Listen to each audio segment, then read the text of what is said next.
Hello students, फोनोन्स institute के YouTube channel में आपका स्वागत है। आज की वीडियो में मैं डिस्कस करूंगा जेईई मेंस जनवरी सेशन शिफ्ट 1 2023 के मॉडर्न फिजिक्स के इम्पोर्टेंट क्वेश्चंस। ये जो प्रीवियस सीरीज चल रही है इसमें मैं जेईई मेंस के 2023 में जो इम्पोर्टेंट क्वेश्चन है मॉडर्न फिजिक्स से उनको मैं सॉल्व करा रहा हूँ। तो इसी सीक्वेंस में आगे बढ़ते हैं। तो क्वेश्चन स्टार्ट करते हैं। क्वेश्चन नंबर फर्स्ट, जो कि आज का क्वेश्चन नंबर फर्स्ट है। From the photoelectric effect the experiment following observation are made. ठीक है, हम ये फोटो इलेक्ट्रिक इफेक्ट है और इसमें हमको क्या दिया है, ये कुछ सेंटेंसेस ऑब्जर्वेशन दिए हैं। Identify which of these correct. ठीक है, इनमें से कौन सा करेक्ट होगा ये हमको पता करना है। तो जनरली हम बहुत अच्छे से जानते हैं कि सपोज दैट हमारे पास क्या है, ये मेटल सरफेस है। मेटल सरफेस, ये मेटल है और इलेक्ट्रॉन क्या है, ये सरफेस है। When we incident a suitable frequency, ठीक है, then the emission of photo electron take place. ठीक है, तो इस प्रोसेस को हम बोलेंगे फोटो इलेक्ट्रिक इफेक्ट। ठीक है, इस फिनोमिना को आइंस्टाइन ने क्या किया था, एक्सप्लेन किया था। ठीक है, तो आइंस्टाइन के इक्वेशन के अकॉर्डिंग टू जो आइंस्टाइन इक्वेशन है, तो ये जो एनर्जी ऑफ ई है, ठीक है, ये एनर्जी ऑफ फोटोन है, ये क्या होती है, फाई नॉट जो सरफेस तक आ रही है प्लस मैक्सिमम काइनेटिक एनर्जी के फॉर्म में क्या होती है, यूज होती है।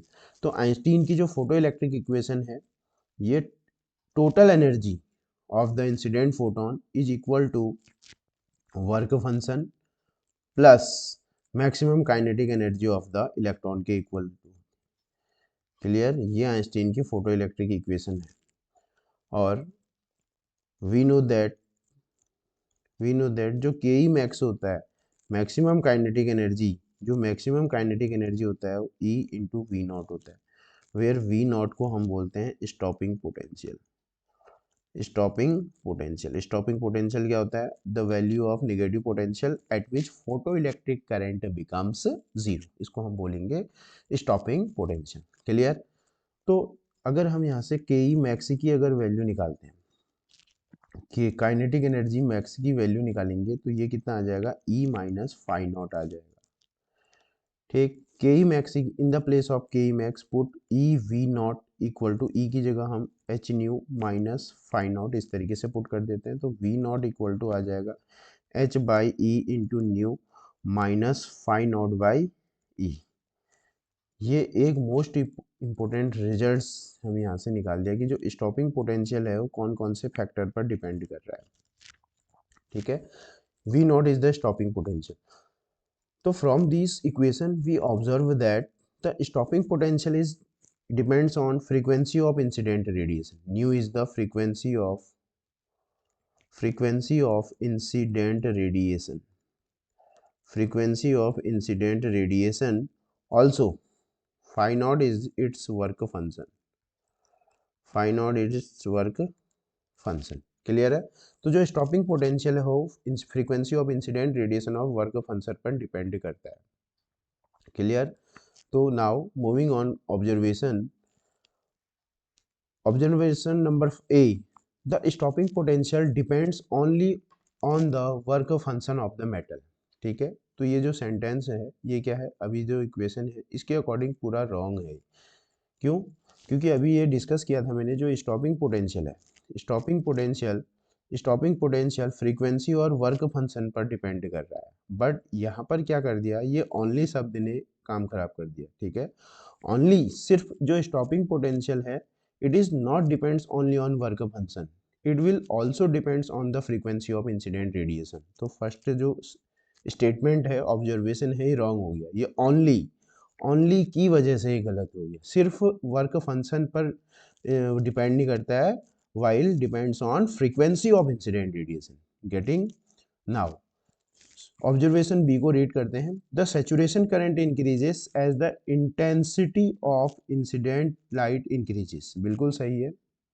ठीक है, इंटेंसिटी मीन्स होता है power. When we increase the intensity of incident radiation, तो emission of photo electron from the photosensitive metal surface is also increases, due to which photoelectric current also increases. Clear? तो second sentence क्या है? Second sentence बिल्कुल correct है. Clear? Now moving third sentence. Observation: the maximum kinetic energy of photoelectron depends on the intensity of incident light. तो देखो जो अभी हमने ये जो आइंस्टीन की फोटो इलेक्ट्रिक इक्वेशन है E equal to phi naught plus K E max, phi naught plus K E max. तो यहाँ से अगर हम फाइंड आउट करेंगे काइनेटिक एनर्जी तो यहाँ से एच न्यू ई की जगह H nu minus phi naught equal to K E max. ठीक है, यहाँ से भी हम ये ऑब्जर्व कर सकते हैं कि जो मैक्सिमम काइनेटिक एनर्जी होती है फोटो इलेक्ट्रॉन्स की, ठीक है, the maximum kinetic energy of photo electron is depends on the intensity of, ये इंटेंसिटी पे डिपेंड नहीं कर रही है. देखो इस इक्वेशन से हम ये ऑब्जर्व कर सकते हैं कि जो मैक्सिमम काइनेटिक एनर्जी है फोटोन की वो वर्क फंक्शन और फ्रीक्वेंसी ऑफ इंसिडेंट रेडिएशन पर क्या कर रही है? डिपेंड कर रही है. But in this observation it is mentioned that the maximum kinetic energy of a photon depends on intensity. ठीक है, जो मैक्सिमम काइनेटिक एनर्जी होती है फोटो इलेक्ट्रॉन की वो इंटेंसिटी पे डिपेंड नहीं करती है.